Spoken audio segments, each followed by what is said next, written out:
Halo guys, jumpa lagi bersama channel yang tidak jelas ini, yang selalu menceritakan alur cerita film bercocok tanam kesukaan kalian. Nah, kali ini aku akan menceritakan seorang pria yang sangat beruntung yang bernama Jason. Dia akan icip-icip bersama tante satu komplek, mantap pokoknya. Film ini berjudul Furitival yang rilis tahun 2019. Tanpa berlama-lama, mari kita mulai saja alur ceritanya. Tapi sebelum itu saya minta tolong pada kalian untuk menyalakan tombol subscribe dan juga nyalakan loncengnya. Di awal film kita diperlihatkan satu keluarga kecil yang sedang menikmati libur akhir pekan. Mereka tinggal di pinggiran kota New York. Kita kenalan dulu deh sama mereka. Ibunya yang seksi ini bernama Nicole, sedangkan suaminya nggak tahu deh namanya siapa. Anak lelakinya ini bernama Jason, sedangkan anak perempuannya bernama Justin. Kelihatannya ayahnya ini sedang tidak baik-baik saja karena dadanya terasa sakit. Tapi ayahnya memaksakan diri menemani si Jason untuk bermain bola, karena memang jarang-jarang nih mereka bisa kumpul seperti ini. Dan tiba-tiba ayahnya terjatuh, dan lalu setelah itu dia pergi ke akhirat. Dan sekarang tante Nicole sudah menjadi janda dan harus berjuang mengurusi anak-anaknya sendirian. Singkat cerita, mereka berpindah ke kota karena si tante juga harus sembari bekerja untuk menghidupi keluarga mereka. Di sini si Jason bertemu teman baru yang bernama Chad yang tidak sengaja terlempar bola olehnya. Tapi katanya si Chad ini tidak tinggal di sini. Dia sedang main aja dan tiba-tiba ada tante cantik yang memanggilnya. Si Jason merasa aneh karena mereka terlihat sangat mesra ya. Tidak lama setelah itu, tante yang tadi ada main ke rumah, mau kenalan sama tetangga baru katanya. Namanya bernama Tante Courtney. Nah, dia ini seorang janda dan punya beberapa bisnis di komplek rumah ini. Bisnis kosmetik dan bisnis perawatan taman. Sekalian saja dia menawarkan si Jason untuk menjadi pekerjanya. Malam hari pun tiba, kita beralih pada si Chad yang tadi siang berkenalan dengan si Jason. Ketika dia di dalam kamar, tiba-tiba ada suara aneh dari luar. Dia pun mencoba mencari suara itu sampai ke kolam renang. Tapi tiba-tiba ada seseorang yang memukulnya dari belakang sampai terjatuh. Dan setelah dia terjatuh, dia dibuat tidak bernafas sampai tiada. Kita kembali lagi pada si Jason. Hari ini adalah hari pertamanya masuk sekolah, sedangkan ibunya menjadi guru di sekolah ini. Singkat cerita, si Jason berniat bergabung dengan tim gulat. Dan lalu dia bertemu dengan teman baru yang bernama Daniel. Sebenarnya si Jason bergabung dengan tim gulat ini sembari ingin mendekati cewek yang bernama Clara.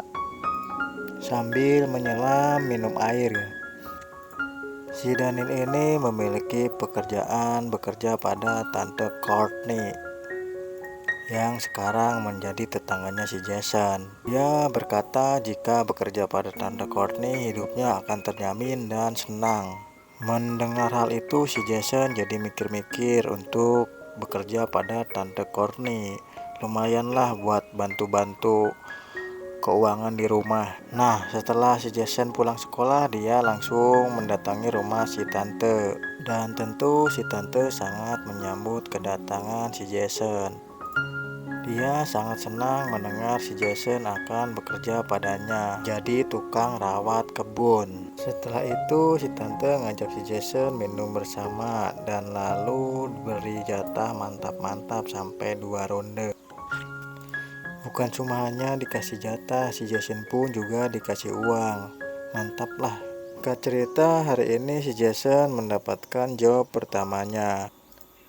Dia berkeliling komplek untuk mencari alamat rumah yang bernama Tante Karen.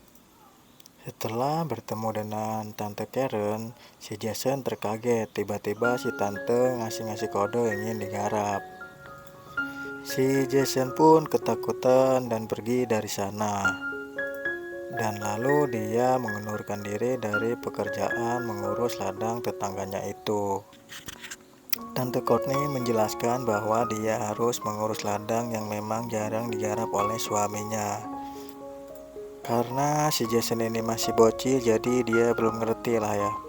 Tante Courtney pergi ke rumah si Jason. Dia belum menyerah untuk mengajak si Jason bergabung dengan perusahaan cocok tanamnya itu. Malah si tante memberikan mobil peninggalan suaminya pada si Jason dengan cuma-cuma. Ya karena dikasih mobil, jadi si Jason jadi mikir-mikir lagi untuk bergabung dengannya. Esok harinya si Jason pergi untuk melaksanakan tugas untuk mencangkul-cangkul di ladang tetangga. Kali ini ceweknya belum terlalu tua, jadi si Jason juga rada-rada semangat. Sampai 3 ronde pokoknya guys, mantap. Singkat cerita, sekarang si Jason udah punya duit sendiri dan mencoba mengajak si Clara untuk nonton bareng. Tapi ternyata si Clara menolaknya karena dia sudah tahu apa yang selama ini dilakukan oleh si Jason bersama Tante Courtney. Malam harinya si Jason mendapatkan tugas kembali untuk menggarap ladang Tante Karen. Tapi sama si Tante Karen ini selalu apes, tiba-tiba suaminya mendadak pulang. Dan si Jason pun langsung pergi terbirit-birit dari sana. Sialnya ikat pinggangnya lepas dan ketahuan oleh suaminya.